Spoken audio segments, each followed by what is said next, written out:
Have you ever just looked around and felt like something's not right? I mean, for all our technology, for all the progress we're supposed to have made, doesn't it feel like something is profoundly missing? Well, today we're diving into the work of René Guénon, a thinker who argued that this feeling, it isn't just in your head. It's a symptom of a deep spiritual crisis at the heart of our world. So let's just get right to it with a pretty intense question. Is our world, the whole modern project with its promises of endless growth and material comfort, is it all built on a kind of lie?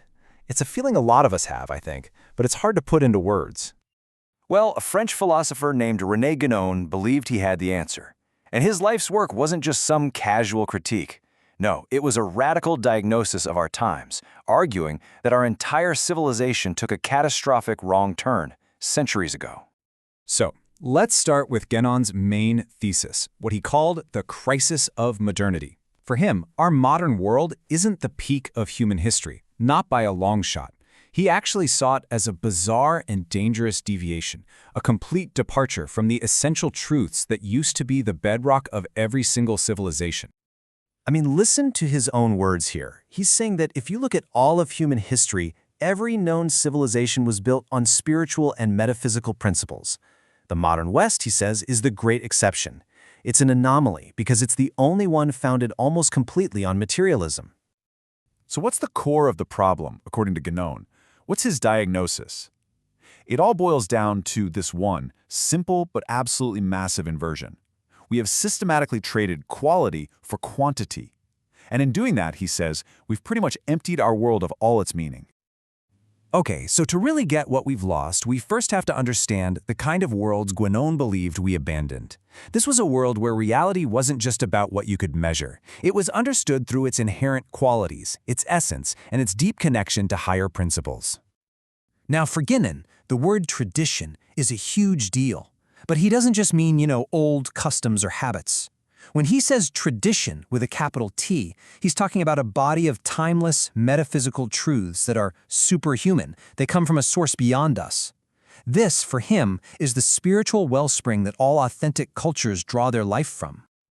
And this traditional worldview was supported by what Guenon called sacred sciences. Now look, these weren't just primitive versions of modern science. Their goal was completely different. They studied the physical world like it was a book of symbols, a mirror reflecting a higher, metaphysical reality. Just take geometry, for example. Guenon, citing Plato, reminds us that for the ancients, geometry was a sacred art. The whole point wasn't just to measure plots of land, it was to understand the divine order, the architecture of the cosmos. The shapes, the numbers, they were all just shadows pointing to a higher reality. The big mistake of the modern world, Guenon says, is that we started mistaking the shadow for the reality itself. Think about the caduceus. Today, we just see it as a symbol for medicine, right? But traditionally, oh man, it was a map of the cosmos. It was a diagram showing how cosmic forces connect different levels of reality. It's just packed with this rich, qualitative meaning that we've totally lost. Or look at the squared circle, a huge symbol in alchemy. This isn't some geometric puzzle you're supposed to solve. It symbolizes the rectification of the entire world, the achievement of a perfect harmony between heaven and earth, spirit and matter. Again, a deeply qualitative idea, not a quantitative one. So now that we've seen a glimpse of what was lost, we can turn to what replaced it. Guenon had a name for our era. He called it the reign of quantity, a time defined by a total inversion of all the values that came before. This slide really lays out the whole inversion, plain and simple. The traditional world on the left was all about the essence of things, their underlying principles, and their symbolic link to a greater unity. It was all about asking why. But the modern world on the right, it reduces everything to its material substance, to what can be measured, to its most literal meaning. It's a world obsessed with asking how much. Guenon often came back to this powerful metaphor from Plato. And you can see why. By focusing only on the measurable, material world, we become exactly like those prisoners in the cave. We're obsessed with the shadows on the wall, the data, the statistics, the quantities, and we've totally forgotten that they are just pale reflections of a much brighter qualitative reality. So how did we get here? Well, according to Guenon, this wasn't some random accident. It was a logical, step-by-step degradation. First, modern thought got rid of any reality beyond the individual mind. Goodbye metaphysics. Then, it reduced the human being to nothing more than a physical body. And the final step? reducing that physical world itself to nothing but pure, measurable stuff. And what does this mean for us, for society? Well, the consequences are huge. When quality is totally ignored, people are no longer seen for their unique nature. We just become interchangeable units in a giant social machine.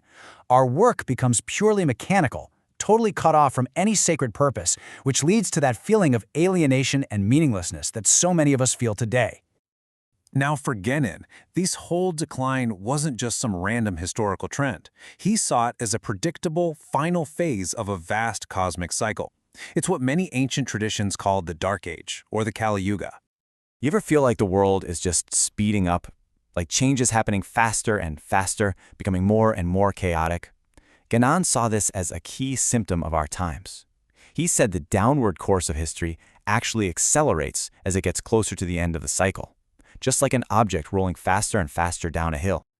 Okay, now this is one of Guénon's most challenging and, frankly, unsettling ideas. He predicted that the final stage of the modern world wouldn't just be boring materialism or atheism. No, he said it would be a turn towards a kind of counterfeit spirituality, a complete inversion of everything true and sacred. And he called this the counter-tradition. Think of it like a dark mirror of true spirituality. It uses the language, the symbols, and the rituals of tradition, but it completely guts them of their transcendent meaning. It repurposes them for purely worldly or even subversive and anti-spiritual goals. It's a great parody of the sacred. So where does all this darkness and inversion lead? Well, it leads to a really provocative conclusion that forces us to completely rethink what the end of the world even means.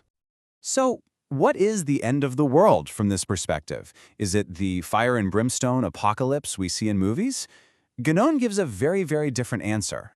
You see, for him, the end of a cycle isn't a final, total destruction. It's a point of rectification. It's the moment when the reign of quantity hits its absolute rock bottom. And precisely because things can't get any lower, it marks the necessary turning point before a brand new cycle can begin.